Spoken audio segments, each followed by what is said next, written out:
Everyone saw the elderly woman trapped in the car. Everyone heard her desperate knocking on the glass. But in a busy Seoul parking lot, surrounded by dozens of people, not a single person helped. They assumed she'd accidentally locked herself in. They laughed and took photos. They told each other someone else would handle it.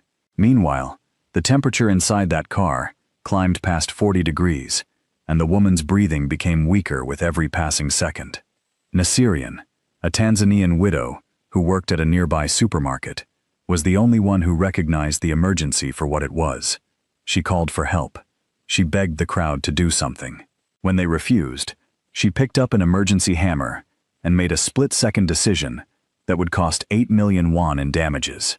The window shattered. The grandmother gasped for air. And moments later, Seoul's most feared mafia boss arrived to find a stranger standing over the person he loved most in the world. What happened next, nobody in that parking lot could have predicted. Hello, besties. Welcome back to my channel. And if you're watching this, and your heart is already racing, you're in the right place. Hit that like button, because this story is about to get intense. Nasirian pushed her shopping cart toward the exit, her shoulders aching from the long shift. The Seoul summer heat hit her face the moment the automatic doors opened. She wiped her forehead with the back of her hand and headed toward the bus stop. That's when she heard it. A faint knocking sound. She slowed her steps, scanning the parking lot. Most people rushed past her, too busy with their phones or their own thoughts to notice anything unusual. The knocking came again, louder this time. Nasirian turned her head and spotted a black luxury car parked 3 rows away. An elderly woman sat in the driver's seat, her face pressed close to the window. She was hitting the glass with her palm. Nasirian stopped walking. Something felt wrong. The old woman's mouth was moving, forming words Nasirian couldn't hear. Her other hand pressed buttons on the door panel, over and over. Nothing happened. Nasirian left her cart by a pillar and walked closer. The grandmother's eyes found hers, wide and desperate. She pointed at the door handle, then at the window button. Her chest rose and fell quickly, too quickly. "Hello," Nasirian called out, approaching the driver's side. "Are you okay?" The woman shook her head. She pressed the unlock button again. The door didn't respond. She tried the window. It stayed shut. A man in a business suit walked past, glanced at the car, and chuckled. "Old people and their fancy cars," he muttered to his companion. "Probably locked herself in." His friend laughed. "Someone's kids bought her something too complicated." They kept walking. Nasirian's jaw tightened. She knocked on the window. "Can you hear me?" The grandmother nodded, her silver hair sticking to her damp forehead. "The doors won't open?" Nasirian asked, speaking slowly and clearly. The old woman shook her head again. She pointed at the control panel, then made a helpless gesture. Her breathing had become shallow. Nasirian pulled out her phone and dialed emergency services while keeping her eyes on the grandmother. "Emergency hotline. What's your situation?" "There's an elderly woman trapped inside a car at the Hanyul District Shopping Center parking lot. The electronic locks aren't working. She can't get out." "Is she injured?" "Not injured, but she's struggling to breathe. It's very hot today. The sun is directly on the car. We'll send someone right away. Please stay with her and keep her calm. Try to get her to take slow breaths." Nasirian ended the call and moved closer to the window. She made a breathing motion, slow and exaggerated. "Breathe slowly, okay? Help is coming." The grandmother tried to copy her, but panic had already set in. Sweat ran down her face. She fumbled with her phone, her hands shaking too much to dial properly. A small crowd had started to gather. "What's happening?" a young woman asked. "She's trapped inside. The locks won't work," Nasirian explained. "Oh, that's terrible," the woman said, but she didn't move to help. She just stood there, recording with her phone. More people stopped to watch. Most of them whispered to each other, or took photos. Nobody did anything. "Someone should call the owner," a middle-aged man suggested. "She might be the owner," Nasirian said, her voice sharp. "Then she should know how to unlock her own car," another voice added. Several people laughed. Nazarian felt heat rising in her chest, and it had nothing to do with the weather. She turned back to the grandmother, who had slumped slightly in her seat. Her eyes were closing. "Hey," Nazarian banged on the window. "Stay awake. Please stay awake." The old woman's eyes fluttered open, but barely. "How long until the emergency team arrives?" someone asked. Nazarian checked her phone. Only 3 minutes had passed since her call, but it felt like an hour. "They said they're coming." "This is what happens when old people drive cars with too much technology," a woman in expensive sunglasses said. "My mother-in-law is the same way. Can't figure out anything." Nazarian spun around. "She's not stupid. The car malfunctioned. She could die in there while you're all standing around talking." The crowd went quiet for a moment. Then someone said, "Die? That's a bit dramatic." "Look at her," Nazarian pointed. "Does she look fine to you?" A few people glanced at the grandmother and shifted uncomfortably, but nobody stepped forward. Nazarian checked the car doors again, pulling each handle. All locked. She peered through the back window. No manual locks visible. Everything was electronic. The grandmother's head drooped forward. "Hey!"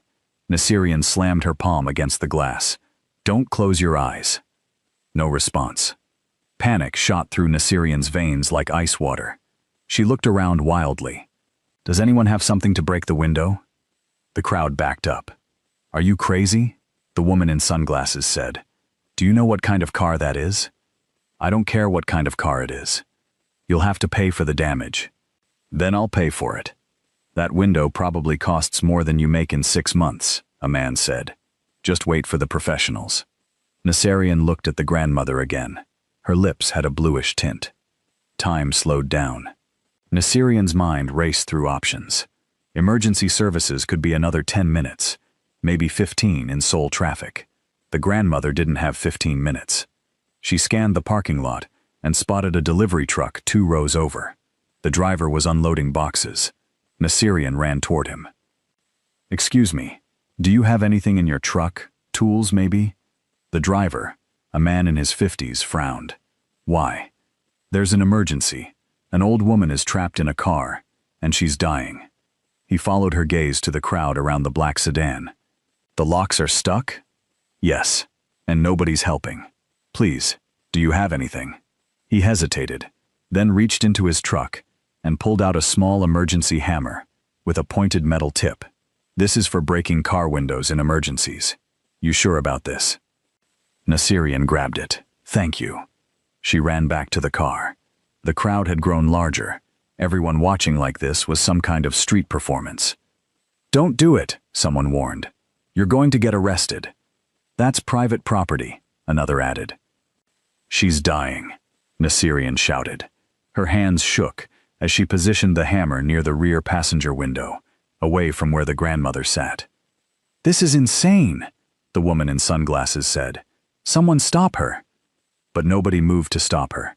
They just wanted to watch and judge.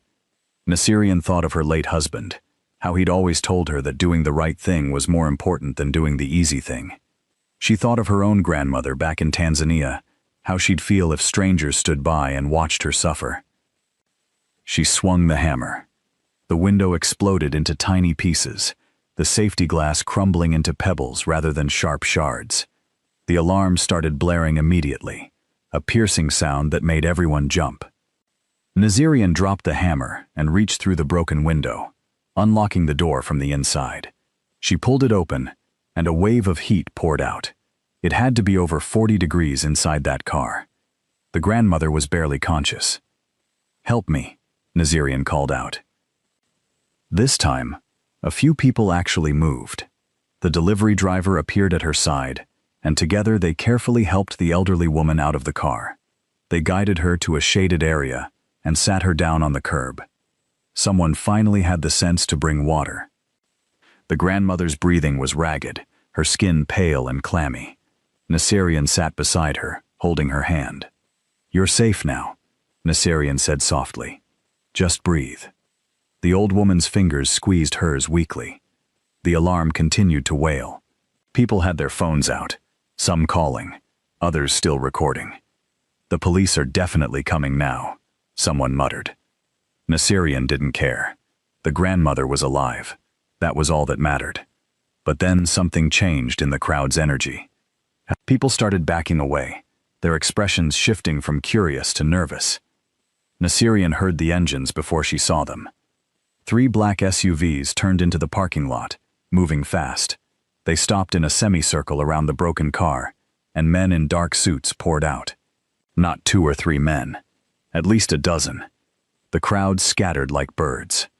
Within seconds, the men had formed a perimeter. One of them, older with gray at his temples, rushed to the grandmother's side. "Madam Im," he said, dropping to one knee. His face was pale with worry. "Are you hurt?" The grandmother shook her head slightly. She tried to speak, but only managed a whisper. Another man barked orders into his phone. "Get the medical team here now." "Yes, now. I don't care about traffic." Nasirian slowly released the grandmother's hand and started to stand up, trying to back away quietly. These people clearly knew her. They would take care of her. Nasirian had done what needed to be done. Time to disappear before questions started. But the grandmother's hand shot out and grabbed her wrist with surprising strength for someone who'd just been on the verge of passing out. "Don't go," the old woman whispered in Korean. Nasirian froze. The gray-haired man's sharp eyes fixed on her. "Who are you?" I helped her out of the car," Nasirian said quietly. "You broke the window?" She nodded, bracing herself. His expression was unreadable. Before he could say anything else, another SUV pulled up. This one, even more imposing than the others. The parking lot went completely silent. Even the men in suits straightened up, their faces tense. The driver's door opened first, and a man stepped out, scanning the area with cold efficiency. Then he opened the back passenger door. Nasirian had never believed in presence before, that intangible thing that made someone impossible to ignore. She did now. The man who stepped out of that car didn't have to announce himself. Every person in that parking lot knew he was dangerous, just by looking at him. He was tall, his black hair styled back, his expression carved from ice. He wore all black, simple but clearly expensive, and he moved like someone who'd never been afraid of anything in his life. Ju Tae-yun. Nasirian didn't know his name yet, but she knew what he was. She'd lived in Seoul long enough to recognize the type. Money, power, the kind of man ordinary people avoided. He walked straight to his grandmother, and the entire wall of suits parted for him without a word. His cold expression cracked the moment he saw her sitting on the curb, disheveled and weak. He dropped down beside her, and for just a second, Nasirian saw fear flash across his face. "Grandmother." His voice was low but urgent. "What happened?" "The car. It wouldn't open," she managed to say. "I couldn't get out." His jaw tightened. He looked at the shattered window, then at the crowd of onlookers who were still filming from a distance. When he stood up, the temperature seemed to drop 10 degrees. "Who broke the window?" he asked. Nobody answered. Several people suddenly found their phones very interesting. "I asked a question," Tae-yun said, his voice quieter now, which somehow made it more terrifying. The grandmother tugged on Nasirian's sleeve. "She did. She saved me." Every eye turned to Nasirian. She wanted the ground to swallow her whole. Instead, she lifted her chin and met his gaze. The doors were locked. She couldn't breathe. "I called emergency services, but they were taking too long." Tae-yun studied her for a long moment. His eyes were dark and sharp, missing nothing. He took in her simple clothes, her work shoes, the name tag she'd forgotten to take off from the supermarket. "You made the right call," he said finally. Nasirian blinked. That was not what she'd expected. He turned to the gray-haired man. "Get her to the hospital. Full check. I want Dr. Kang waiting when you arrive." "Yes, sir." "And find out what happened to the car. Every detail." "Already on it, sir." A medical team arrived. Actual paramedics with equipment. They carefully checked the grandmother's vital signs while Tae-yun watched like a hawk. When they tried to lift her onto a stretcher, she protested. "I can walk." "Grandmother, please," Tae-yun said, his tone softer now. "I'm fine, Tae-yun. This young woman saved my life." She looked at Nasirian again. "What's your name, dear?" Naserian. Naserian, the grandmother repeated, smiling despite her obvious exhaustion. That's beautiful. Thank you, Naserian. Thank you for not ignoring me like everyone else. The words hit Naserian harder than she expected. Her throat tightened. Anyone would have done the same. But they didn't, the old woman said, glancing at the lingering crowd. Only you did. The paramedics convinced her to at least sit on the stretcher, and they began wheeling her toward the ambulance. Taeyun walked beside her, holding her hand. Naserian thought that was it. Time to go home, process this insanity, and maybe have a strong cup of tea. She'd taken 3 steps toward where she'd left her shopping cart, when that same quiet voice stopped her. Wait. She turned. Taefun had walked back toward her, while his grandmother was being loaded into the ambulance. Up close, he was even more intense. He didn't smile, didn't soften his expression at all. You probably saved her life, he said. I just did what was needed. Most people don't. He pulled a card from his pocket and held it out. If there's any trouble because of the damage, call this number. Any costs, any problems, we'll handle it. Naserian stared at the card but didn't take it. That's not necessary. It is. I don't want anything. His eyes narrowed slightly, like she'd just said something in a foreign language. You damaged an expensive vehicle to save a stranger. There will be consequences. Let me deal with them. I made my choice. I'll handle whatever comes. For the first time, something flickered in his expression. Surprise, maybe. Or confusion. I insist, he said. And I'm saying no thank you. Naserian kept her voice polite but firm. I'm glad your grandmother is safe. That's enough. She turned to leave again. At least tell me where you work, Taeyun called after her, in case we need to reach you. Naserian pointed at her name tag without turning around. It says right here, have a good day. She walked away before he could respond, her heart hammering in her chest. She'd just turned down help from someone who clearly wasn't used to being turned down. Stupid? Maybe. But Naserian had learned a long time ago that accepting help from powerful people came with strings attached. She wanted no strings. She found her shopping cart right where she'd left it, grabbed it, and headed for the bus stop. Her hands were still shaking from adrenaline. Behind her, she heard the ambulance drive away, siren wailing. She'd done a good thing today. That was all. Tomorrow, life would go back to normal. Naserian had no idea how wrong she was. The next morning, she woke up to 17 missed calls from her supervisor. Her stomach dropped. She called back immediately. Naserian, where are you? Her supervisor's voice was strained. At home. It's my day off. I need you to come in, now. Is something wrong? There was a pause. Just come in, please. The line went dead. Naserian got dressed in record time, her mind spinning through possibilities. Had someone complained? Was she being fired for the incident yesterday? Maybe the car owner was pressing charges. She took the bus to the supermarket, her leg bouncing with anxiety the entire ride. When she walked through the employee entrance, 3 of her co-workers stopped talking and stared at her. What? She asked. They just shook their heads and went back to whispering.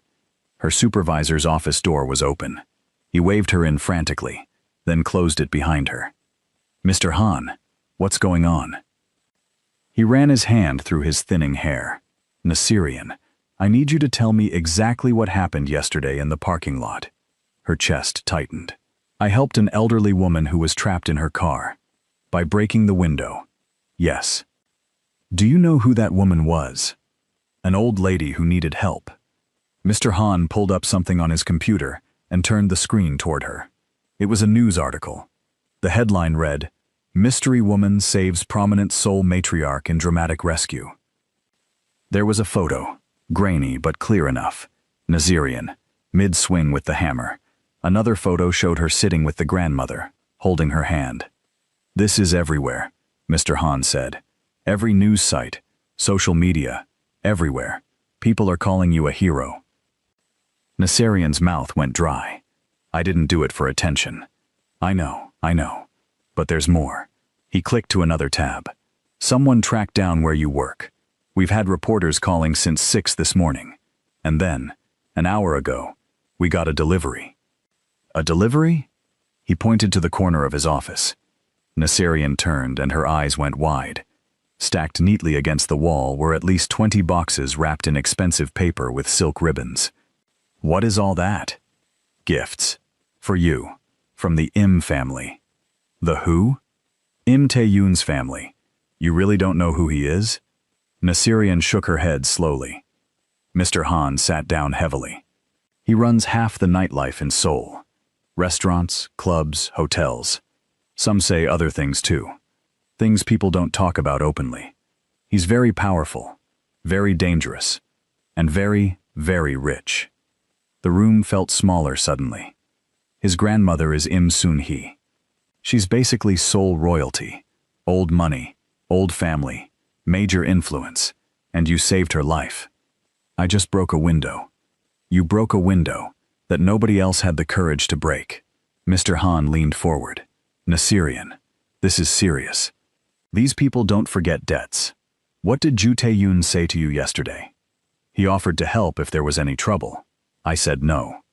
Mr. Han's eyes nearly popped out of his head. You said no? I didn't want anything from him. That's not how this works. He stood up and started pacing. People like him don't take no for an answer. They repay their debts whether you want them to or not. It's about honor, about face. So what do? Accept the gifts. Be gracious. Don't make waves. He stopped pacing and looked at her seriously. And whatever you do, don't insult them by refusing again. Nasirian looked at the stack of boxes. She didn't want gifts. She didn't want attention. She just wanted to live her quiet life. But something told her that quiet life had just ended. There's one more thing, Mr. Han said reluctantly. There's a man in the lobby. He says he's here to see you. He's been waiting for 2 hours. Who is he? He didn't give his name, but he's wearing a suit that costs more than my car, and he has the kind of face that makes security guards nervous. Nasirian closed her eyes. Gray hair? Older? Yes. The gray-haired man from yesterday. Of course. Should I send him away? Mr. Han asked. Every instinct told her to say yes, but she remembered the grandmother's face, her weak smile, the way she'd thanked Nasirian with tears in her eyes. No, Nasirian said quietly. I'll talk to him. She walked out to the lobby, her heart pounding. The gray-haired man stood by the window, hands clasped behind his back. When he saw her, he bowed slightly. Miss Nasirian, thank you for seeing me. How is she? The grandmother? Madam Im is recovering well, thanks to you. The doctors said another 10 minutes in that heat could have been fatal. His expression was grave. You saved her life. Our family owes you a debt we can never truly repay. You don't owe me anything. I'm afraid that's not for you to decide. He gestured toward the seating area. May we sit? I promise I won't take much of your time. Reluctantly, Nasirian sat. He sat across from her, maintaining a respectful distance. My name is Park Min-soo. I've worked for the Im family for 30 years. Madam Im asked me to deliver a message personally. He pulled out an envelope and set it on the table between them. She would like to invite you to tea tomorrow afternoon. To thank you properly. Nasirian didn't touch the envelope. That's very kind, but not necessary. She thought you might say that. Park Min-soo smiled slightly. Madam Im is a very determined woman. She's quite insistent about meeting with you. Mr. Park, I appreciate the thought, but I don't think it's a good idea. May I ask why? How could she explain without being rude? That she didn't want to be tangled up with powerful people? That she'd seen what happened when ordinary people got involved with extraordinary families? That she'd worked too hard to build her simple, safe life in Seoul to risk it now? I'm just not comfortable with it, she said finally. Park Min-soo nodded slowly, like he'd expected this answer too. I understand your hesitation, but consider this. Madam Im is 83 years old. Yesterday, she thought she was going to die alone in that car, with dozens of people watching, and no one willing to help. Then you appeared. You didn't know who she was. You didn't expect a reward. You simply saw someone in need and acted. That means something to her. Something important. He stood up, leaving the envelope on the table. The address is inside, along with a phone number. Tomorrow at 3. If you change your mind, just call, and we'll send a car. If you don't come, we'll respect your wishes. But I hope you'll think about it. Not for us, for her." He bowed again and walked out. Naserian stared at the envelope for a long time, before finally picking it up. Inside was a thick card with an address in one of Seoul's most exclusive neighborhoods. A personal phone number was written in elegant handwriting at the bottom. Also inside was a check. Naserian's eyes widened at the amount. 5 million won, just for breaking a window. This was exactly what she'd been afraid of. She tucked the check back into the envelope and put it in her pocket. Tomorrow, she'd figure out how to return it. Tonight, she just wanted to go home. But when her shift ended and she stepped outside, there was a car waiting. Not a black SUV this time, but a sleek silver sedan. The driver got out when he saw her. "Miss Naserian? I didn't call for a car. Compliments of Mr. Ju, to ensure you get home safely. I take the bus. Mr. Ju insists." Of course he does, Naserian thought. She was too tired to argue. The bus ride was 40 minutes with 2 transfers. The thought of just sitting in a comfortable car was too tempting. "Fine," she said. "Thank you." The drive took 15 minutes. The driver was professional and silent, which she appreciated. When they pulled up to her small apartment building, he got out and opened her door. "Should I pick you up for work tomorrow?" he asked.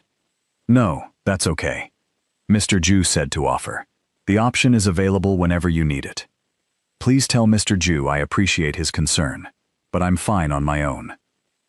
The driver's expression suggested he thought she was crazy, but he simply nodded. "As you wish. Have a good evening." Naserian climbed the stairs to her 3rd-floor apartment, unlocked 3 different locks, and finally collapsed onto her couch. Her phone buzzed, a text from an unknown number. "I hope you arrived home safely. JTY." Naserian stared at it. How did he get her number? Stupid question. A man like that could get anything he wanted. She didn't reply.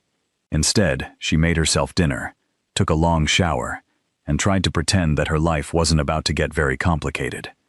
That night, she dreamed of broken glass and dark eyes that saw too much. The next morning, Naserian woke up to her name trending on Korean social media. She discovered this because her coworker Mina called at 7 in the morning, practically screaming into the phone. "Naserian, you're famous. Like, actually famous." Naserian rubbed her eyes. "What are you talking about?" "Check Naver News. Check anywhere. The video of you smashing that window has over 2 million views."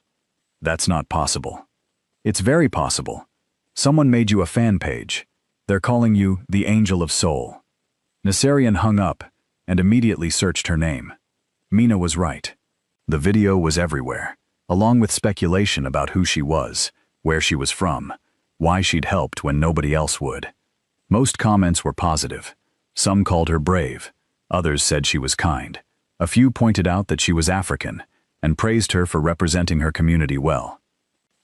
But there were other comments too. She probably wanted attention. Foreigners, always trying to be heroes. I bet she knew who the old woman was. This seems staged. Naserian's stomach churned. She closed the browser and got ready for work, trying to ignore the creeping anxiety. At the supermarket, things were worse. Customers kept staring at her. Some whispered behind their hands. A few asked for photos, which she politely declined. One woman actually told her she was an inspiration, which made Naserian so uncomfortable she nearly dropped a whole carton of eggs.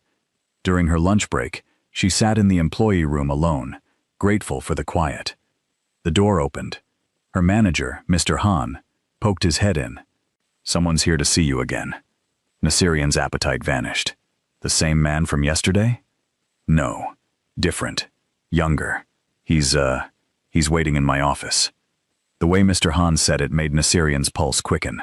She followed him down the hall, her mind racing through possibilities. When Mr. Han opened his office door, she understood his nervousness. Ju Tae-yoon stood by the window, looking completely out of place among the cheap furniture and flickering fluorescent lights. He turned when she entered, his expression unreadable. Miss Nasserian, he said with a slight nod. Mr. Han practically ran out of the room, closing the door behind him. Nasserian stayed near the door. Mr. Ju, I wasn't expecting you. I wanted to check on you myself. The media attention has been intense. I'm managing. Are you? He gestured to the chair. Please, sit. This is my workplace. I should be standing. The corner of his mouth twitched. Almost a smile, but not quite. You don't make things easy, do you? I don't mean to be difficult. I didn't say difficult. I said easy. There's a difference. He moved away from the window, maintaining a respectful distance. My grandmother wants to meet with you. I assume Park Min-soo delivered the invitation. He did. And? I haven't decided yet. Tae-shun studied her for a moment. You're afraid of us. I'm cautious. Smart. He pulled something from his jacket pocket. The check she'd left in the envelope. You didn't cash this. I can't accept it. It's not payment. It's to cover any expenses or trouble that might come from what happened. There hasn't been any trouble. Yet. He set the check on Mr. Han's desk. The window you broke cost 8 million won to replace. The car is a custom model with specialized glass. If the owner decides to press charges or sue for damages, you'll need legal representation. This doesn't even begin to cover that. Nasserian's heart sank. 8 million won. She'd have to work for months to pay that back. Tae-yoon must have seen her expression change because his voice softened slightly. There won't be any charges. I've already handled it. But I'm telling you this so you understand that your action, while heroic, had real consequences. Consequences my family is honored to take care of. Why? The question came out before she could stop it. Why go through all this trouble for someone you don't know? Because you went through trouble for someone you didn't know. You asked for nothing in return. In my world, that's rare enough to be remarkable. They stood in silence for a moment. My grandmother really does want to meet you, Tae-yoon said. Not as a debt, not as obligation. She genuinely likes you. She hasn't stopped talking about the brave woman who saved her life. It would mean a lot to her if you came. Nasserian felt her resolve weakening. She thought of the old woman's frightened eyes, her weak smile, the way she'd held Nasserian's hand like it was a lifeline. Just tea? She asked. Just tea. 1 hour. If you're uncomfortable at any point, you can leave, no questions asked. And after that, we're even? No more gifts, no more car service, no more anything? Tae-shun's eyes flickered with something she couldn't identify. If that's what you want, it is. Then yes, after tea, if you want nothing more to do with us, we'll respect that. Nasserian took a deep breath. Okay, I'll go. Thank you. He pulled out his phone. I'll have a car pick you up tomorrow at 2:30. I can take the bus.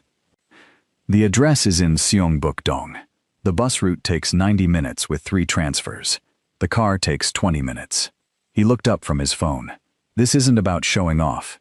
It's about being practical. He had a point, much as she hated to admit it.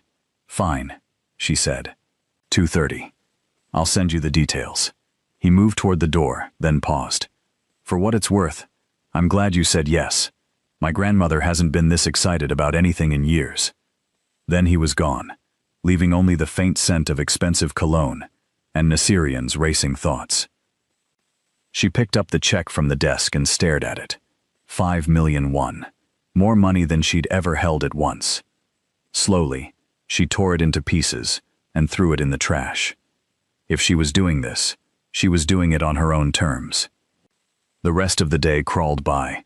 Customers continued staring. Her coworkers asked endless questions she didn't want to answer. By the time her shift ended, she was exhausted. She took the bus home, refusing to look for a waiting car. Her independence was one of the few things she had left, and she wasn't giving it up. That night, she stood in front of her closet for 20 minutes, trying to figure out what someone wore to tea with Seoul royalty. Everything she owned was practical, simple, cheap. Nothing seemed right. Finally, she chose a navy blue dress she'd bought for job interviews, paired with the only nice shoes she had. It would have to do. She barely slept. When morning came, she was already awake, watching the sunrise through her small window. Work dragged. She kept checking the clock, anxiety building with each passing hour. At 2:15, she changed in the employee bathroom, her hands shaking as she zipped up the dress. Mina caught her on the way out. "You look nice. Hot date?" "Just a meeting." "With who? You never go anywhere." "It's complicated." Mina's eyes went wide. "Wait, is this about that car thing? Are you meeting with them? The rich people?"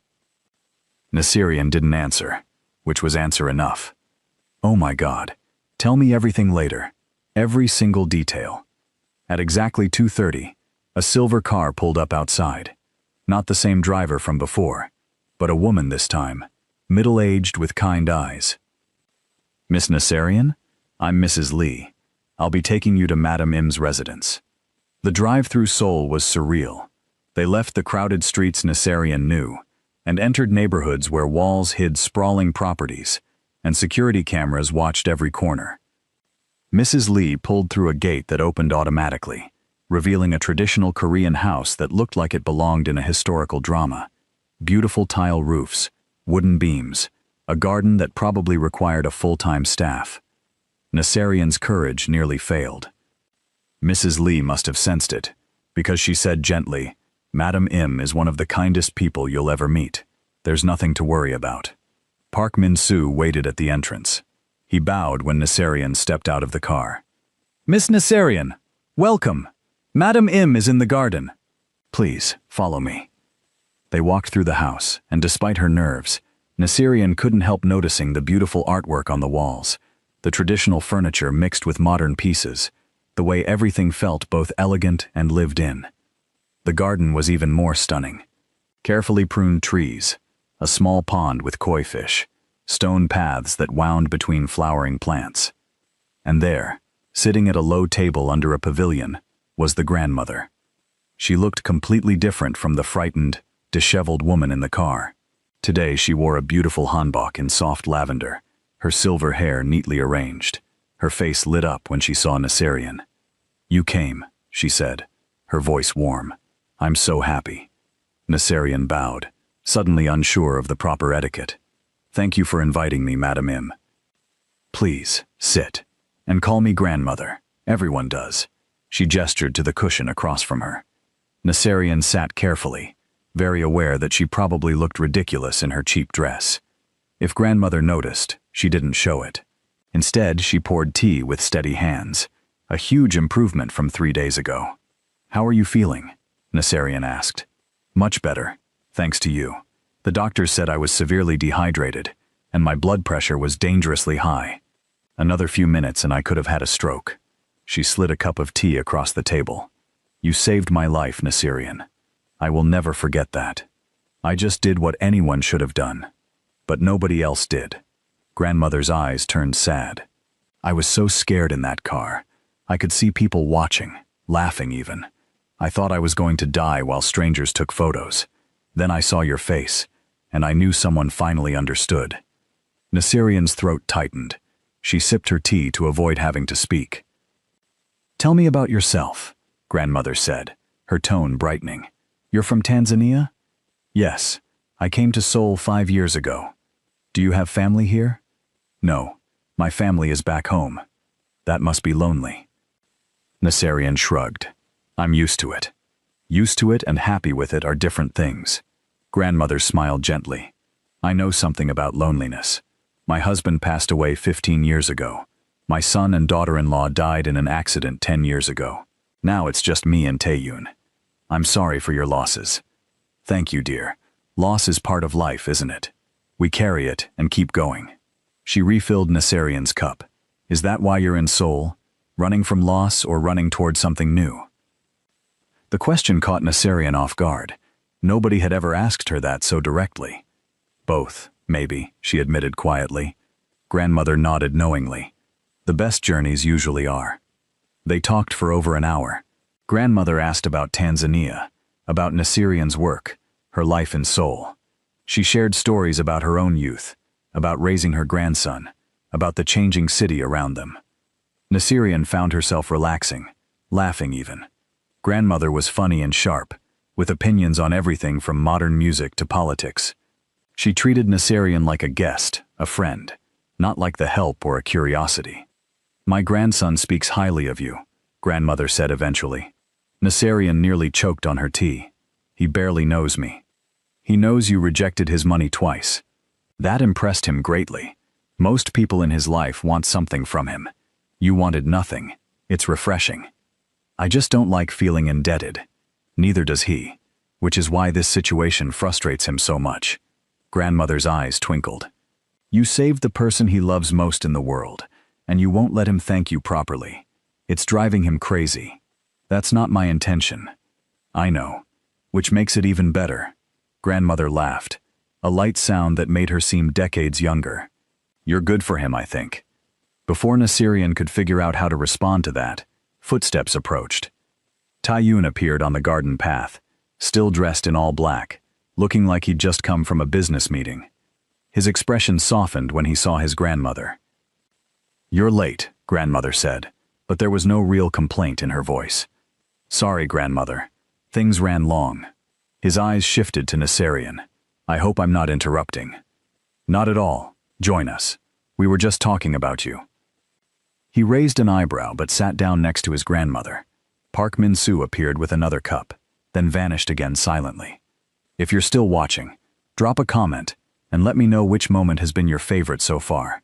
And stick around, because things are about to get even more interesting. The dynamic changed with Taeyun there. He was more guarded, more formal. But Naserian noticed the way he looked at his grandmother, checking to make sure she was okay, that she wasn't tiring herself out. The car has been examined, he said. Complete electrical failure. A wire harness, degraded, and caused a system shutdown. All the electronic locks, windows, everything stopped working at once. That's terrifying, Naserian said. It's rare, but not unheard of. The manufacturer is investigating. His jaw tightened.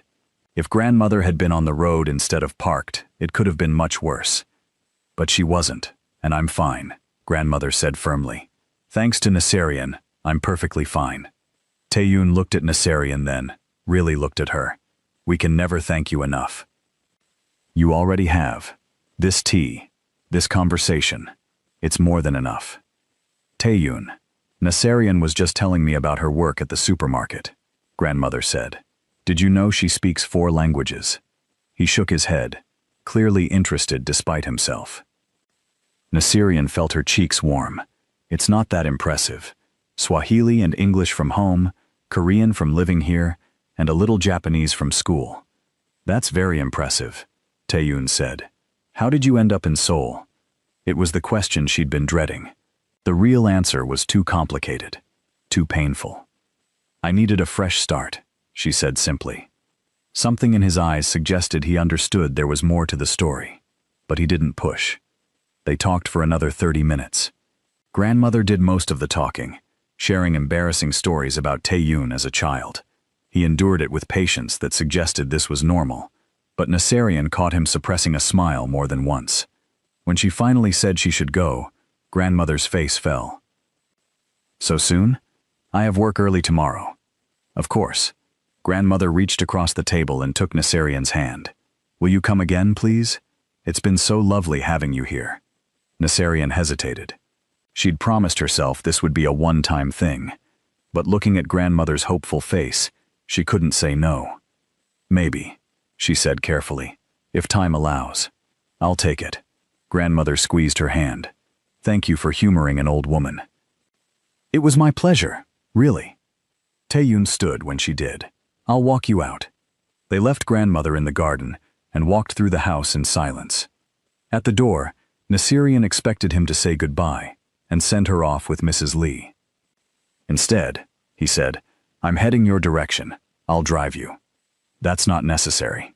I know. I'm offering anyway. She should refuse. She should maintain her boundaries. But something in his expression made her nod. His car was parked near the entrance, a sleek black sedan that probably cost more than she'd earn in 10 years. He opened the passenger door for her, then got in the driver's side. The interior was immaculate. Leather seats, dark wood accents, technology she didn't understand. It smelled like him, clean and expensive. They drove in silence for a few minutes. Nasirian watched Seoul pass by outside the window, the neighborhoods getting progressively less exclusive as they went. "Thank you for coming today," Taeyeon said finally. "It meant a lot to my grandmother. She's wonderful. I enjoyed meeting her properly. She likes you. She doesn't like many people. I find that hard to believe. It's true. She's polite to everyone, kind to most, but she only genuinely likes a few." He glanced at her briefly before returning his eyes to the road. "She has good instincts about people. I trust her judgment." "And what's your judgment?" The question came out before Nasirian could stop it. Too personal, too forward. But Taeyeon didn't seem to mind. "I think you're someone who does the right thing even when it's hard. That's rare, valuable. You don't know me well enough to make that assessment." "Don't I? You smashed an 8 million won window to save a stranger. You refused payment. You avoided the media. You came to tea today, even though you clearly didn't want to, because you knew it would make an old woman happy." He turned onto her street. "Those actions tell me exactly who you are." Nasirian didn't know what to say to that. He pulled up in front of her building and put the car in park. "I meant what I said before. If you want this to be the last time we meet, I'll respect that, but I hope it's not." "Why?" "Because my grandmother deserves to spend time with people who make her happy. And you make her happy. Is that the only reason?" The words hung in the air between them. Nasirian couldn't believe she'd asked. What was wrong with her? Taeyeon turned to look at her fully, his dark eyes intense. "No," he said quietly. "It's not." Her heart stuttered. Before she could respond, her phone buzzed. A text from Mina with about 15 exclamation points, demanding details. The moment broke. "I should go," Nasirian said, suddenly flustered. "Of course." He got out and opened her door, before she could do it herself. She stepped out onto the sidewalk, very aware of curious neighbors watching from windows. "Thank you for the ride." "Anytime." He pulled out his phone. "May I have your number?" "So grandmother can reach you directly if she wants to invite you again." Nasirian knew it was an excuse, but she gave him her number anyway. His phone buzzed immediately as he saved it. "Got it. Have a good evening, Nasirian." "You too." She walked into her building without looking back, but she felt his eyes on her until she disappeared inside. The next few days were strange. Work continued as normal, though customers still occasionally recognized her. The media attention was dying down, which she appreciated. But her phone buzzed regularly now, with messages from grandmother. Little things. Photos of the garden, articles she thought Nasirian might enjoy, questions about Tanzania. Nasirian found herself responding, engaging in conversations that felt surprisingly natural. And twice, messages came from Taeyeon. The first was a link to a news article about the car manufacturer issuing a recall due to the electrical problem. "Thought you'd want to know. Your quick thinking probably prevented this from happening to others." The second came 3 days after the tea. "Grandmother is asking when you're free for lunch. She promises Korean food this time. Says you should try her cooking." Nasirian stared at that message for a long time before responding. "I'm off this Sunday." The reply came immediately. "Perfect. I'll pick you up at 11. I can take the bus." "I know you can, but I'll pick you up anyway. Wear comfortable clothes. Grandmother wants to show you her garden properly." Nasirian put her phone down, her stomach fluttering with something that definitely wasn't anxiety. Sunday came too quickly and too slowly at the same time. She changed outfits 4 times before settling on simple jeans and a white blouse. Casual, practical, nothing special. At exactly 11, there was a knock on her door. She opened it, to find Taeyeon standing there in dark jeans and a black shirt, the most casual she'd ever seen him. He looked younger, more approachable. "You came to the door," she said stupidly. "You live on the 3rd floor." Seemed rude to just text from the car. He noticed her staring. "Is something wrong?" "No. You're wearing jeans." The corner of his mouth lifted. "I do occasionally dress like a normal person. I'm learning that." They walked down to his car together. The same black sedan, but somehow it felt different in daylight, less intimidating. "My grandmother has been cooking since dawn. Taeyeon said as they drove. I hope you're hungry. Should I be worried? Terrified. She's making enough food for 10 people. Nasirian laughed, and she saw him smile in response, a real smile that transformed his entire face. When they arrived at the house, grandmother was waiting at the door wearing an apron, flour on her cheek. You're here, she practically sang. Come, come, everything's almost ready. The kitchen was indeed filled with food. Dishes covered every surface, the air thick with delicious smells. Grandmother, this is too much, Taeyeon said. Nonsense. Nasirian needs to try real Korean home cooking, not restaurant food. She handed Nasirian an apron. Come help me with the last few things. They cooked together, grandmother teaching her how to properly arrange the side dishes, explaining each ingredient and its significance. Taeyeon set the table, quietly efficient. When they finally sat down to eat, Nasirian was overwhelmed by the spread.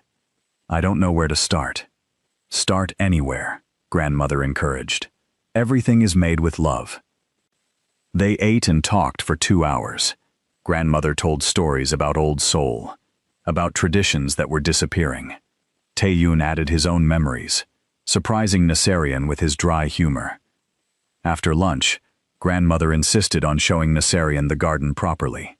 They walked the stone paths while grandmother explained the meaning behind different plants and arrangements. Taeyeon followed at a distance, taking a phone call but keeping them in sight. He's always working, grandmother said fondly. I wish he'd slow down, find some happiness outside of business. He seems devoted to taking care of you. He is. Too devoted sometimes. He puts my needs above his own. She stopped by a cherry tree, not yet in bloom. I worry about him being alone when I'm gone. You're not going anywhere anytime soon. We never know, do we? 3 days in a hot car taught me that. She turned to Nasirian. Promise me something. What? If something happens to me, look after him. He pretends to be strong, but he's more fragile than he appears.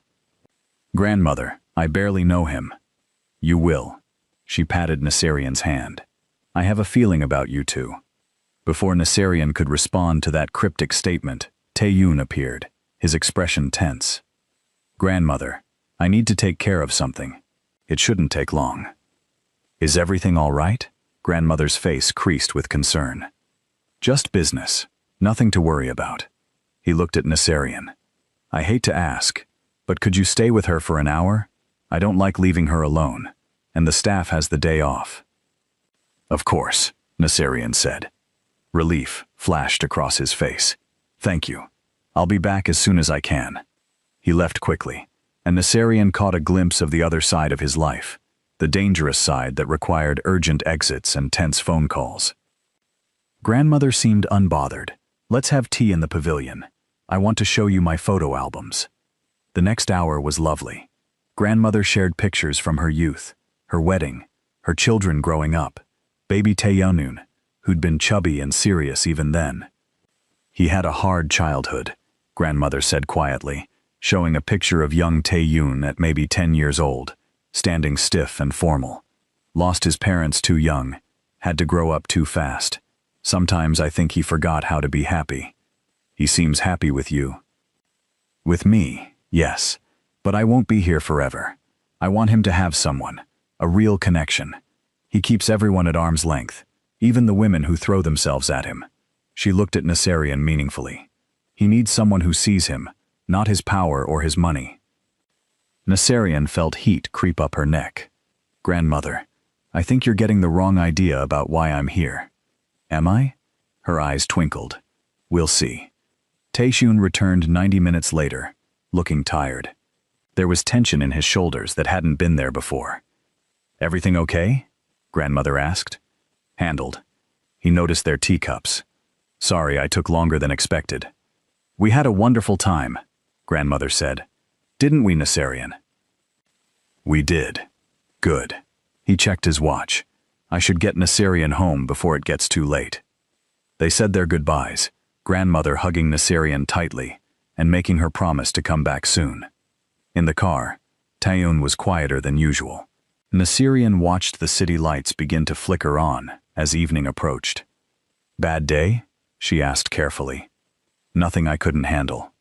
Want to talk about it? He glanced at her, surprised. Most people don't ask me that. I'm not most people. A small smile. No, you're not. He was quiet for a moment, then said, someone thought they could take advantage of one of my establishments. They were wrong. Did anyone get hurt? No, just their pride and their wallet. Nasirian decided not to ask for details. Thank you for staying with my grandmother, Taeyeon said. I know it's not your responsibility. I like spending time with her. She's easy to talk to. She likes you too, a lot. You're all she talks about lately. He pulled up to her building. It's nice, seeing her this happy. They sat in comfortable silence for a moment. Can I ask you something? Nasirian said. Of course. Why are you really doing all this? The car service, the invitations, spending your time with me. I saved your grandmother, yes, but this seems like more than gratitude. Taeyoon's hands tightened on the steering wheel. When he spoke, his voice was careful. When you have power and money, everyone wants something from you. Everyone has an angle, a scheme, a plan. You learn to trust no one, to see everyone as a potential threat or user. It's lonely, but it's safe. He turned to look at her. Then you appear, and you want nothing. You help because it's right. You refuse payment because you don't need the complication. You spend time with an old woman because you genuinely enjoy her company. You're real, in a world where almost nothing is.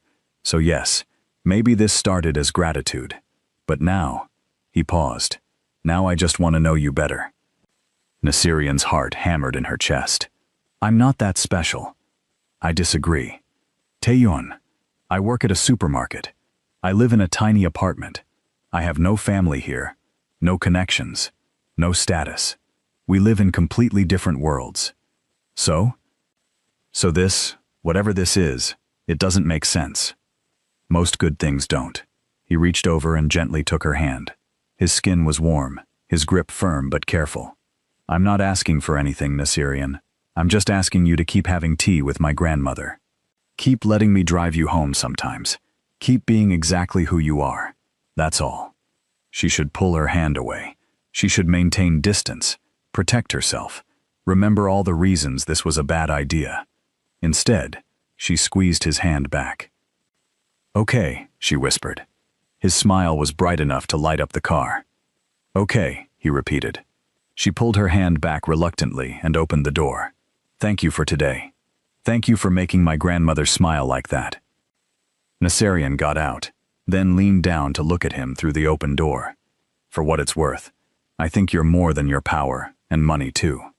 She closed the door and walked into her building, feeling his eyes on her the whole way. Inside her apartment, she leaned against the door and took a shaky breath. What was she doing? Her phone buzzed. A text from Taeyoon. Sleep well. Despite everything, despite all her logical concerns and worries, she smiled. You too, she texted back. Outside, she heard his car drive away. And for the first time in 5 years, Nasirian felt something she thought she'd lost forever. Hope. The next 2 weeks fell into a pattern Nasirian hadn't expected. Grandmother texted her every morning, simple messages that made her smile, photos of flowers, recipes she wanted to share, sometimes just a cheerful good morning, with a string of emojis that seemed hilariously out of character. Taeyoon was more reserved, but his messages came too. Usually practical, asking if she needed anything, letting her know his grandmother was asking about her, occasionally sharing something he thought she'd find interesting. Nasirian told herself it was just friendship, just gratitude that had evolved into something pleasant but temporary. She was lying to herself and she knew it. The problem started at work on a Wednesday afternoon. Nasirian was restocking shelves when she heard 2 coworkers talking in the next aisle. She wouldn't have paid attention, except she heard her own name. I'm just saying it's suspicious, one voice said. It was Jiwoo, a woman who'd worked there for 3 years. She breaks an expensive car window, and suddenly, she's best friends with one of the richest families in Seoul? Maybe she's just nice, the other voice replied. Mina, defending her. Nice? Come on. Foreign girl, widow, barely makes enough to live on, and suddenly she's driving around in luxury cars? You don't think she planned the whole thing? Nasirian froze, a can of soup halfway to the shelf. That's a terrible thing to say, Mina argued. You saw the video. That old woman was really trapped. Or it was staged. Break the window, play the hero, get the rich family's attention. Pretty smart, actually. Jiwoo, that's ridiculous. Is it? She refused payment at first, right? That's classic manipulation.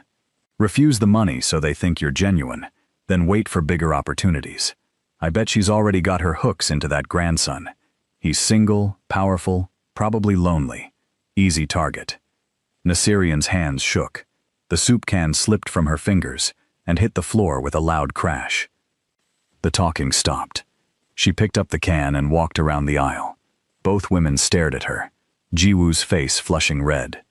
Nasirian, we weren't, Jiwoo stammered. Yes, you were.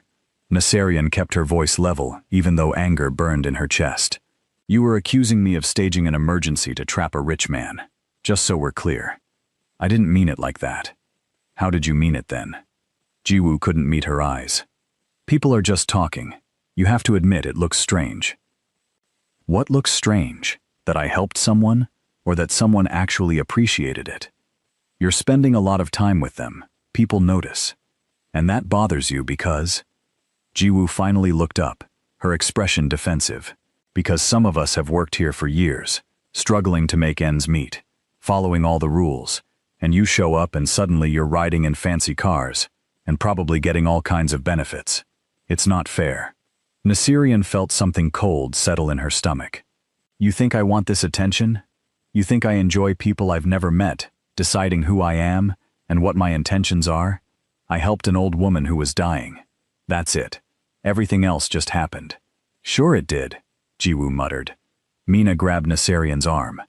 Come on, let's go to the break room. But Nasirian shook her head. No, I'm tired of running away from gossip. She looked at Jiwoo directly. Believe whatever makes you feel better about your own choices. But don't pretend you know anything about me or my life. She walked away before Jiwoo could respond, her whole body trembling. In the bathroom, she splashed cold water on her face and stared at her reflection. When had everything gotten so complicated? 3 weeks ago, her life was simple, quiet, lonely maybe, but safe. Now people she barely knew had opinions about her character, her intentions, her entire existence. Her phone buzzed. A text from Taeyeon. Grandmother wants to know if you're free Friday evening. She's insisting on teaching you to make kimchi. Nasirian stared at the message. She should say no. Distance herself before the rumors got worse, before things got more tangled.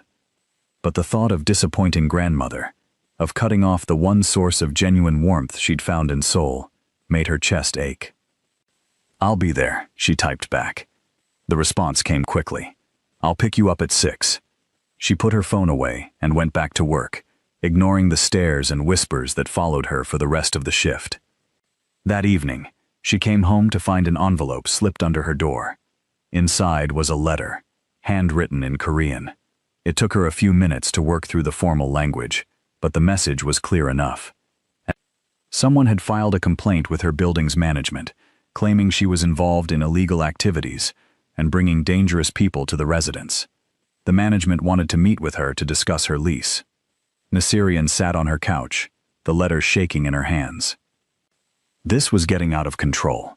Her phone rang. Taeyoon's name on the screen. She almost didn't answer, but something made her pick up. Hello? What's wrong? His voice was sharp, concerned. What do you mean? I can hear it in your voice. Something happened. Nasirian closed her eyes. Of course he could tell. He seemed to notice everything about her. Just a bad day at work, and my building manager wants to meet with me about complaints. Silence on the other end. Then, what kind of complaints? Apparently I'm involved in illegal activities and bringing dangerous people around. She laughed, but it came out bitter. Funny how helping someone turned into this. Give me your building manager's name. No. Nasirian, I can fix this. That's exactly the problem. She stood up, pacing her small apartment. Don't you see? Every time you fix something, it makes the rumors worse. People already think I'm using you, that I staged the whole rescue to get your attention. If you start interfering with my housing, it'll just prove them right. I don't care what people think. Well, I do. This is my life, Taeyun. I have to live here, work here, exist here, after you and your grandmother get bored of your charity project. The words came out harsher than she intended. She heard him take a sharp breath. Is that what you think this is? His voice was quiet, dangerous. Charity? Isn't it? No. The single word was firm. Charity is writing a check and forgetting about it. This is, I don't know what to call it, but it's not charity. Then what is it? It's my grandmother caring about someone who saved her life. It's me wanting to spend time with someone who doesn't want anything from me except honesty. It's, damn it, Nasirian. Do I really have to spell it out? Her heart hammered. Maybe you do. Another silence, longer this time. When he spoke again, his voice was different, vulnerable, in a way she'd never heard. I like you. Not because you saved my grandmother. Not because you're some good deed I need to repay. I like talking to you. I like the way you challenge me. The way you're not impressed by any of the things that usually impress people. I like that you tear up checks, and refuse car service, and argue with me about everything. I like you, Nasirian. And I think you might like me too, which terrifies you because it's easier to push me away than to risk getting hurt. Nasirian couldn't breathe. She sat back down, her legs suddenly weak. Am I wrong? He asked. No, she whispered. You're not wrong. Then stop running. Stop assuming the worst. Stop letting other people's small-mindedness dictate what you allow into your life. It's not that simple. It is exactly that simple. People will talk no matter what you do. Let them. The people who matter, the people who actually know you, they'll see the truth. And what is the truth? That you're brave and kind, and you make my grandmother laugh more than she has in years. That you make me feel like maybe there's more to life than business and obligations. That's the truth. Everything else is just noise. Nasirian felt tears prick her eyes. I'm scared. Of what? Of this. Of you. Of feeling something again, after I promised myself I wouldn't. I know, he said gently. I'm scared too. But I'm more scared of letting you go, because I was too much of a coward to be honest. She wiped her eyes, laughing wetly. When did you get so good with words? I'm not. I'm terrible at this. I'm just trying to make you understand, before you convince yourself that walking away is the smart choice. Maybe it is the smart choice. Probably. But since when do either of us make smart choices? You smashed a car window. I'm falling for a woman who wants nothing I can actually give her. We're both terrible at self-preservation.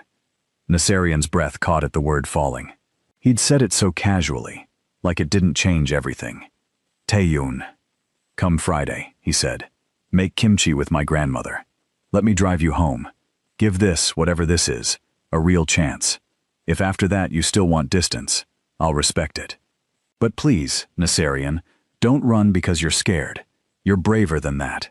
She thought about grandmother's smile, about the way Taeyun's eyes softened when he looked at her, about feeling less alone than she had in 5 years.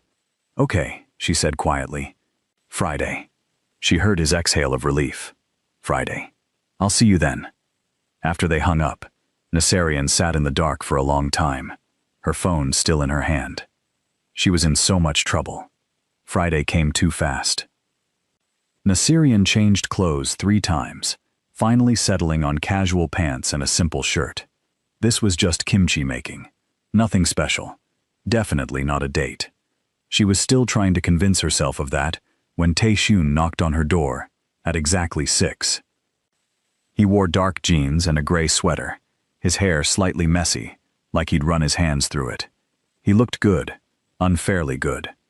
Hi, she said. Hi. He smiled, then held out a small bag. Grandmother sent these.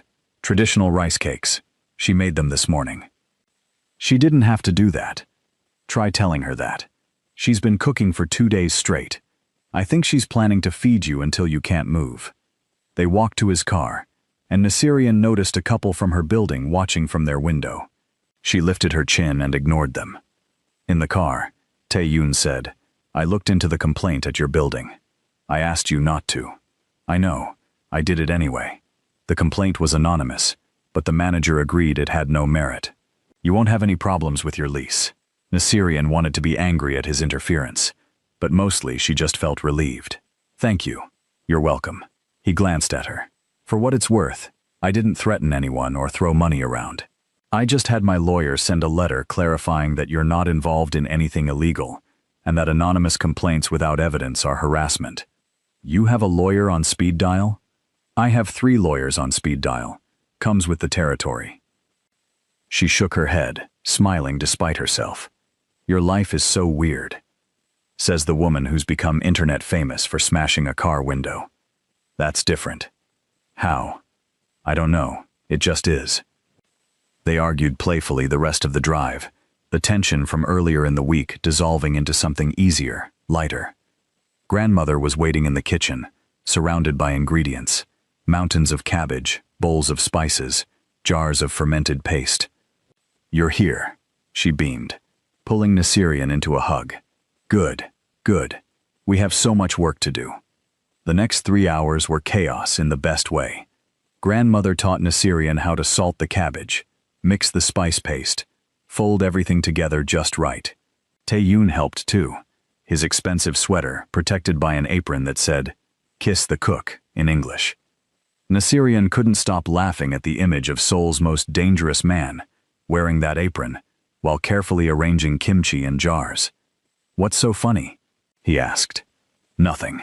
You're just very domestic right now. I'll have you know I'm excellent in the kitchen." "He burned water once," Grandmother stage whispered. "I was 12, Grandmother. Still counts." They worked and talked and laughed, and Nasirian felt something in her chest loosen. This felt like family, like home. When the kimchi was finally done and sealed in jars, Grandmother insisted they all sit down for dinner. She'd prepared a feast, as promised. Halfway through the meal, Grandmother's phone rang. She looked at the screen and frowned. "It's my doctor's office. I should take this." She stepped away from the table. Nasirian and Tae-yoon continued eating, comfortable in the silence. When Grandmother returned, her expression was troubled. "Everything okay?" Tae-yoon asked immediately. Yes, just my checkup results. Everything's fine." But she looked tired suddenly, older. "Grandmother, what did they say?" "Nothing to worry about. Just need to adjust some medications." She smiled, but it didn't reach her eyes. "I'm a bit tired, though. Would you both mind if I went to rest?" "Of course not." Nasirian stood up. "Should I help you?" "No, dear. I'm fine. Just old." She kissed Nasirian's cheek. "Thank you for today. You bring such light into this house." She kissed Tae-yoon's forehead too, then shuffled toward her room, suddenly moving like her age. When she was gone, Tae-yoon's expression was dark with worry. "She's not telling me something," he said. "Should you call her doctor?" "I will. Tomorrow. She hates when I hover." He started clearing dishes, his movements jerky with suppressed anxiety. Nasirian helped him, and they worked in silence until the kitchen was clean. "I should take you home," he said finally. In the car, he was quiet, lost in thought. Nasirian watched the city lights blur past. "She'll be okay," she said softly. "You don't know that." "No, but she's strong. She survived a locked car in the heat. She's not going anywhere yet." His hands tightened on the steering wheel. "I can't lose her. She's all I have." Without thinking, Nasirian reached over and placed her hand over his. "You're not going to lose her. And even if something happens eventually, you're not alone, Tae-yoon." He looked at their joined hands, then back at the road. "Aren't I?" "No." She squeezed his hand. "You have me." The words hung in the air between them, heavy with meaning. He pulled up to her building and parked, but neither of them moved to get out. "Do you mean that?" he asked quietly. "Yes." He turned to face her fully. "Nasirian, I need you to understand something. My world, it's complicated. Dangerous sometimes. People will use you to get to me. They'll say terrible things, Dig into your past. Try to find leverage. If we do this, if we're really doing this, it won't be easy. I know. And you're okay with that. She thought about it honestly. The rumors, the stares, the complications. Then she thought about grandmother's laugh, about the way Tae-yoon looked at her like she was something precious, about feeling less alone. I'm not okay with it, she said, but I'm willing to deal with it, if you are. He reached out and gently tucked a strand of hair behind her ear, his touch careful, reverent. I'm willing to deal with anything, if it means I get to keep seeing you. Her heart stuttered. Tae-yoon, I'm not good at this, he said. I don't know how to do the romance thing, the dating thing, but I know I want to try. With you. Naserian felt tears prick her eyes. I'm not good at it either. I haven't, since my husband died. I haven't wanted to try with anyone. And now? Now I'm terrified, but I want to try too. He smiled, really smiled, and it transformed his whole face. We're going to be terrible at this. Absolutely awful, she agreed, laughing. He leaned forward slowly, giving her time to pull away. She didn't. His forehead touched hers, their breath mingling in the small space between them. Can I kiss you? He whispered. Yes. His lips met hers softly, carefully, like she was something that might break. It was gentle and sweet and perfect, and when they pulled apart, Naserian felt like her whole world had tilted. Wow, she breathed. Yeah, he touched her cheek. Wow. They sat there for a moment, just looking at each other, both slightly stunned. Then Naserian's phone buzzed, a text from grandmother. Did he kiss you yet? If not, tell him to stop being a coward. Naserian burst out laughing and showed Tae-yoon the message. He groaned. She's not even here, and she's managing my life. She's watching from her window, isn't she? They both looked up at the house they'd just left. Sure enough, a curtain in an upstairs window twitched. Definitely watching, Tae-yoon confirmed. Naserian texted back. Yes, grandmother. He kissed me. The response was immediate. Good. About time. Don't stay up too late. You both have work tomorrow. They both laughed, the moment perfect despite, or maybe because of, grandmother's interference. I should really go, Naserian said reluctantly. I know, but neither of them moved. Finally, Tae-yoon got out and opened her door, walking her to the building entrance like a proper gentleman. At the door, he kissed her once more, brief but warm. I'll call you tomorrow, he promised. You better. She floated up the stairs to her apartment, feeling lighter than she had in years. The next week was like living in a dream. Tae-yoon called every day, sometimes just to talk for 5 minutes between meetings, sometimes for an hour late at night, when neither of them could sleep. They texted constantly, silly things and serious things and everything in between. Grandmother continued her stream of messages too, sharing updates on her health, which was apparently fine despite Naserian's worries, and asking pointed questions about their relationship that made Naserian blush. At work, the rumors continued, but Naserian found she cared less. Mina remained a good friend, and the others could think whatever they wanted. Then everything changed on a Tuesday afternoon. Naserian was on her lunch break when her phone rang. An unknown number. Hello? Miss Naserian? This is Detective Kim from the Seoul Metropolitan Police. Do you have a moment to speak about the incident involving Im Sun-hee's vehicle? Her stomach dropped. Yes, of course. Our investigation into the car malfunction has concluded. I wanted to inform you personally of the results. The vehicle experienced a complete electrical system failure due to a manufacturing defect. Your action in breaking the window was not only justified, but likely saved Madame In's life. The heat inside the vehicle had reached dangerous levels, and medical experts confirmed she would have suffered serious harm within minutes. Relief flooded through her. Thank you for letting me know. There's more. The car manufacturer is issuing a full recall of that model. Your quick thinking and the resulting media attention brought this safety issue to light. You may have saved many other lives as well. After the call ended, Naserian sat in the break room, processing. All the people who'd accused her of staging it, of having ulterior motives, they were wrong. Provably wrong. She texted Taeyeon. Police called. Official investigation confirms the car malfunction. I'm cleared of any wrongdoing. His response came immediately. I never doubted you for a second. This calls for celebration. Dinner tonight? Somewhere nice? Somewhere with good food. Nice is optional. You're killing me. Fine. I know a place. Casual, excellent food. I promise. That evening, he took her to a small restaurant tucked away in a quiet neighborhood. Nothing flashy, just good Korean food and comfortable booths. They were halfway through dinner when Nasirian noticed 3 men enter the restaurant. They wore expensive suits and carried themselves with authority. Their eyes scanned the room and landed on Taeyeon. She felt him tense beside her. One of the men approached their table. He was older, 50s maybe, with sharp eyes and a smile that didn't reach them. Ju Taeyeon, the man said. Didn't expect to see you here. And with company. Director Yoon. Taeyeon's voice was polite but cold. I'm having dinner, privately. I can see that. Director Yoon's eyes shifted to Nasirian, assessing. This must be the famous rescuer, the one everyone's talking about. This is Nasirian, Taeyeon said, his tone warning the man to tread carefully. Nasirian.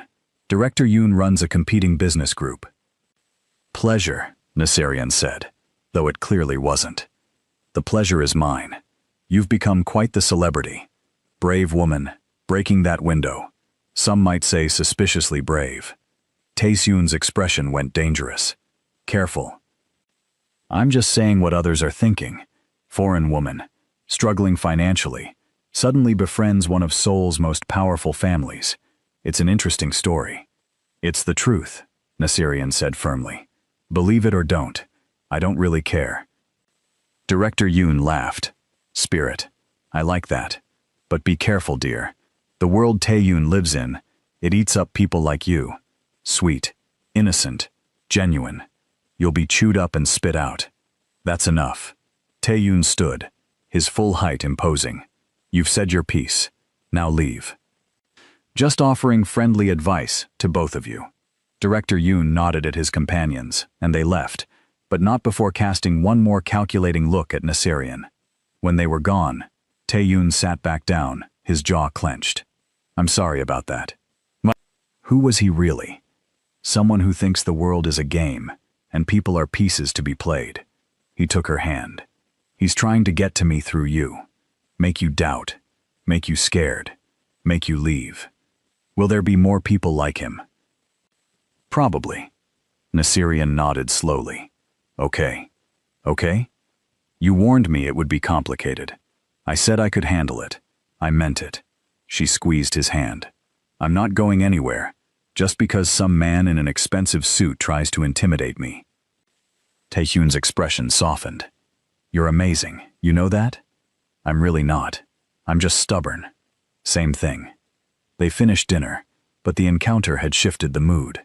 In the car, Taeyeon was quiet, thoughtful. What are you thinking? Nasirian asked. That I'm being selfish, dragging you into my mess. I walked into your mess willingly. There's a difference. Is there? He pulled up to her building, but didn't put the car in park. Nasirian. It's only going to get harder. My associates are already asking questions. Director Yoon won't be the last person to make comments. The media might start digging into your background. Are you really prepared for that? Are you trying to scare me away? I'm trying to give you an out, before this goes any further. Nasirian turned in her seat to face him fully. Do you want me to take the out? No. The answer was immediate, almost desperate. But what I want doesn't matter if it puts you in danger, or makes your life hell. Let me decide what I can handle. You don't understand how bad it could get. Then explain it to me. He ran his hand through his hair, frustrated. People in my world, they play dirty. They'll dig up every painful moment of your past and use it against you. They'll spread rumors, create scandals. Maybe worse. Being with me puts a target on your back, and I hate that. I hate that wanting to be with you means putting you at risk. But you do want to be with me. Yes, he looked at her, and the raw honesty in his eyes made her breath catch. More than I've wanted anything in a very long time. Then we figure it out together. You stop trying to protect me by pushing me away, and I promise to tell you when things get too hard. Deal? He studied her face for a long moment. You're sure? I'm terrified, but I'm sure. He pulled her into a kiss, this one more intense than before, filled with relief and want and gratitude. When they broke apart, both were breathing hard. You're going to drive me crazy, he murmured against her lips. Good. You deserve it for being so dramatic. He laughed, the sound surprising them both. How do you do that? Do what? Make everything feel less heavy. Years of practice dealing with difficult people. Am I a difficult person? The most difficult, but I like you anyway. They sat in his car for another 20 minutes, just talking and stealing kisses like teenagers. When Naserian finally went inside, she felt like she was floating. The next morning, she woke up to her phone exploding with notifications. Confused, she checked social media, and her heart sank. Someone had posted photos of her and Tae-yoon at the restaurant. Close-up shots of them holding hands, kissing in the car, looking at each other with obvious affection. The headlines were brutal. Ju Tae-yoon's mystery woman revealed, foreign supermarket worker. From window smasher to girlfriend, the calculated rise of Naserian. Did she plan it all along? Timeline of the convenient rescue. The comments were worse. Hundreds of people, most using anonymous accounts, tearing her apart. Gold digger, opportunist, manipulator. And those were the kind ones. Others were racist, cruel, explicit. Naserian sat on her bed, her hands shaking. Her phone rang. Tae-yoon. Don't read the comments, he said immediately. Too late. I'm handling it.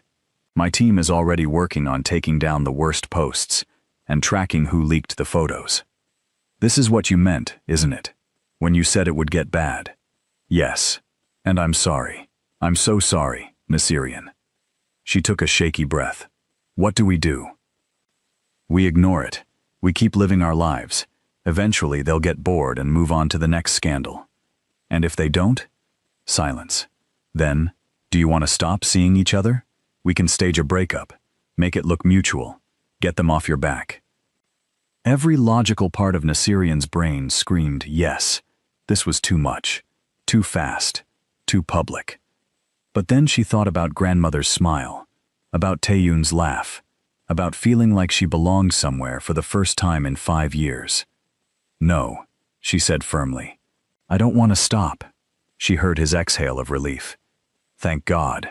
I was terrified you'd say yes. I'm not going to lie. This is horrible.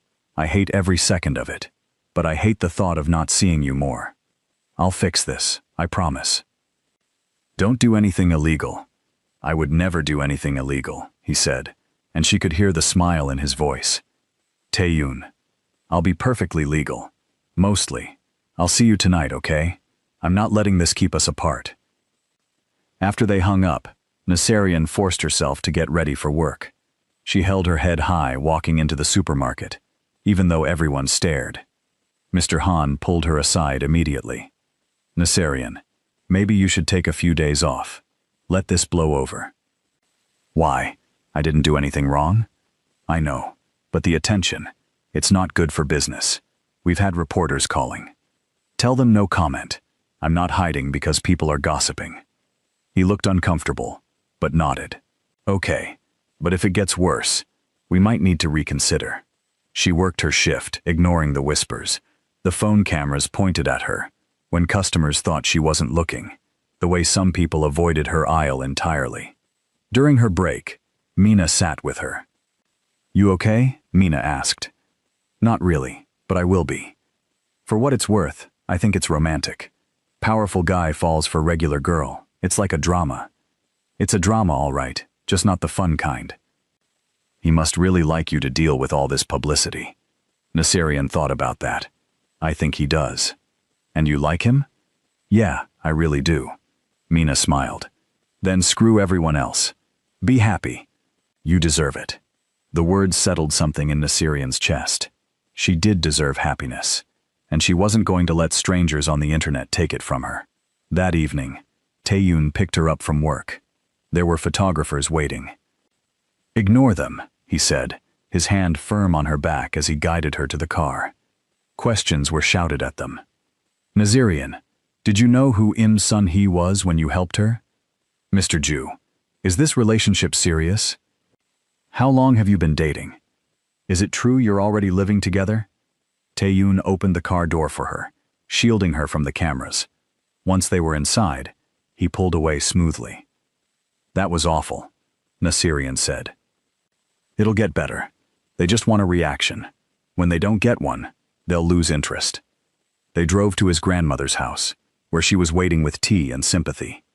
"I saw the news," grandmother said, hugging Nazirian tightly. "Vultures, all of them." "I'm okay, grandmother. You shouldn't have to be just okay. You should be able to live your life without harassment." She shot a look at Tae-yoon. "Fix this." "I'm working on it. Work faster." They spent the evening together, and grandmother's presence made everything feel more manageable. She told stories, made them laugh, insisted they eat too much food. When it was time to leave, she pulled Nazirian aside. "You're strong," grandmother said. "Stronger than you know. Don't let small people make you feel small." "Thank you, grandmother. And you make my grandson happy, really happy. That's worth fighting for." In the car on the way home, Nazirian said, "Your grandmother is incredible. She likes you more than she likes me at this point. Smart woman." He laughed and grabbed her hand, kissing her knuckles. "Move in with me." Nazirian nearly choked. "What?" "Move in with me. Your building has complaints, you're being harassed at work. The media knows where you live. My building has security, privacy, space. It makes sense." "Tae-yoon, we've been officially dating for like a week. Has it only been a week? Feels longer." "That's not the point. Moving in together is a big deal. So is having photographers staking out your apartment." He had a point, but still, "I need time to think about it." "Take all the time you need. The offer stands." He pulled up to her building, where sure enough, a photographer sat in a parked car across the street. Tae-yoon got out, walked over to the photographer's car, and had a brief conversation.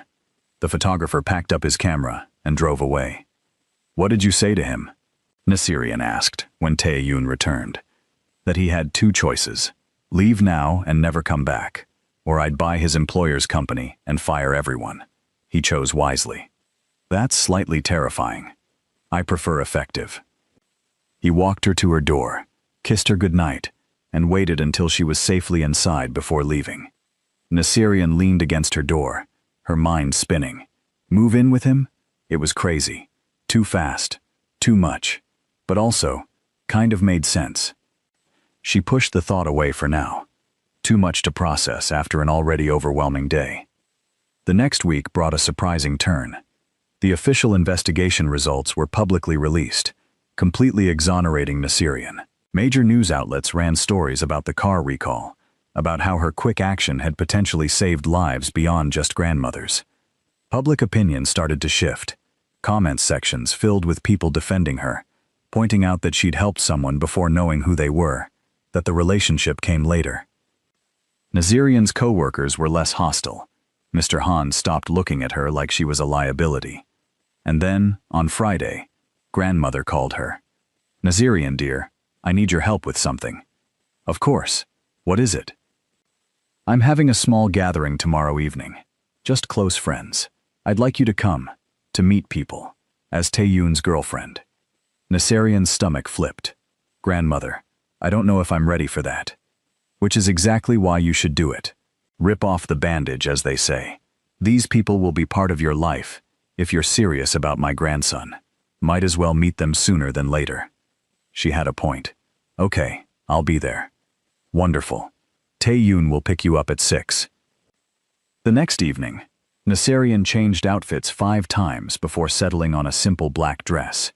Elegant, but not trying too hard. Tae-yoon arrived exactly on time, wearing a dark suit that made him look unfairly handsome. "You look beautiful," he said. "You have to say that." "I really don't. But it's true." He offered his arm. "Ready?" Absolutely not. Let's go anyway. The gathering was smaller than she'd feared. About 20 people, all older, all clearly important based on how they carried themselves. Grandmother made a point of introducing Nasirian to everyone, emphasizing her bravery and quick thinking. Most people were polite, curious, friendly even. Then a woman in her 60s approached, her expression shrewd. "So you're the one," she said. "The window smasher." "I prefer lifesaver, but sure," Nasirian replied. The woman laughed. "I like her, Sunhee. She has spine." "I told you," Grandmother said proudly. Throughout the evening, Nasirian relaxed. These people weren't judging her. They were genuinely interested in her story, her life, her plans. Taeyunin stayed close, his hand occasionally finding hers, his presence steady and reassuring. Near the end of the night, Grandmother called for everyone's attention. "Thank you all for coming. I want to say something important." She looked at Nasirian with tears in her eyes. 3 weeks ago, I thought I was going to die in a hot car, alone and forgotten. This woman, who didn't know me, who had nothing to gain, saved my life. She's given me more time with my grandson, more time to enjoy this beautiful world, but more than that, she's brought joy back into our home. She's reminded us both that kindness still exists, that good people still exist. Nasirian felt tears threatening. "So I want everyone here to know, Nasirian is family now. Anyone who hurts her, hurts me. Anyone who questions her character, answers to me. She's under my protection, and that means something." The room burst into applause. Nasirian wiped her eyes, overwhelmed. Taeyun squeezed her hand. "Told you she liked you." After the guests left, the three of them sat in the garden under the stars. "Thank you, Grandmother," Nasirian said. "For tonight, for everything.